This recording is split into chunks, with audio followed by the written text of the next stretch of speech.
Welcome back to Bazaar Morning Call. Well, let's get straight to discussing a couple of stocks then. We listed all of them out for you.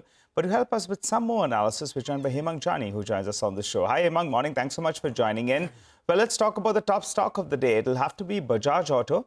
We've already seen a good run-up post the announcement that they will consider a buyback. They've announced the buyback now. As a percentage of the total equity, it'll be less than 2%. But the price is quite attractive at around this 10,000 rupee mark. And also it provides an opportunity for retail because the acceptance ratio will be higher out there.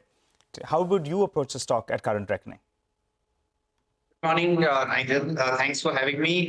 Definitely, Bajaj Auto buyback announcement is quite aggressive, particularly on the pricing term, given the fact that the price is currently about 7,000 and the buyback price is about 10,000, which means it's about 40% premium to the current market price. The size is reasonably okay, about 1.75% of the equity. What is important to understand is that it's not going to be an open market, but it's going to be a tender buyback. And the retail, basis the current shareholding which is there in the company, the acceptance ratio could be anywhere in the range of about 35 to 60%. So surely, I think it's a good opportunity for investors to tender in the buyback and buy the stock from the open market if they wish to hold on to it, given the overall outlook on the two-wheeler space and particularly for Bajaj. Okay, so you're saying that it's a good time or good opportunity for investors who have these shares to tender in the buyback. Because the growth is also looking pretty good over here. All right, got that. The other stock to discuss is Tata Motors, right? Very strong wholesales this time around.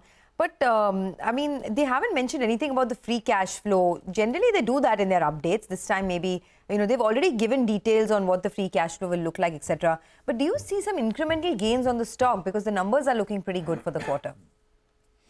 Yeah, Sonia. So the wholesale number, shows about 27% kind of growth. Generally it's been a little volatile in the past. But now with the very strong, robust growth coming through and the fact that on the EV part, company has chalked out a very aggressive plan. And we all can see how even in the Indian market, they've rolled out very interesting products. So I think overall, we have positive view on Tata Motors. And we think that it still can give about 22-23% kind of an upside from current levels as well. Okay, well, Hemang, there are big milestones that they talk about, but also the stock is at a fresh 52-week high. And this entire defense piece is really working well, right? Not just Bharat Forge, but the BEMLs of the world, HAL, etc. Do you like any of these names even now, despite the rally? I think, Sonia, surely it has turned out to be an amazing theme and look at the way the stocks have really gone up, right? The fact of the matter is that before the election year, you will see some aggressive announcements by the government. But what we have to be very mindful is of the fact that is there any material change in the overall growth that these companies are delivering versus what they were doing earlier? What 12-13% versus that will it really be very significantly higher?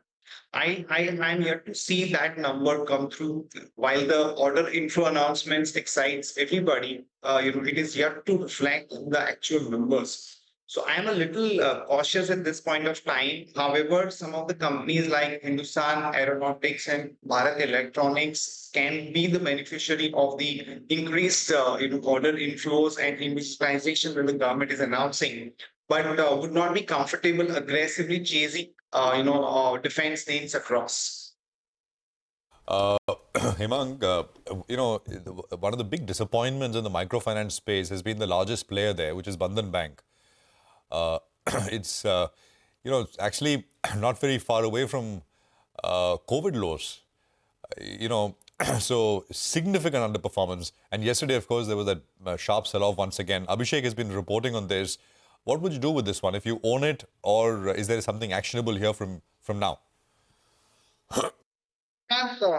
Overall view is positive. The Q3 update was decent, both in terms of deposit growth, which was 15%, advances growth about 18.5%. So not much of an issue in terms of the business update, but in between for some of these banks, you keep hearing about some issues and some sort of audit being undertaken by RBI, forensic audit and stuff like that.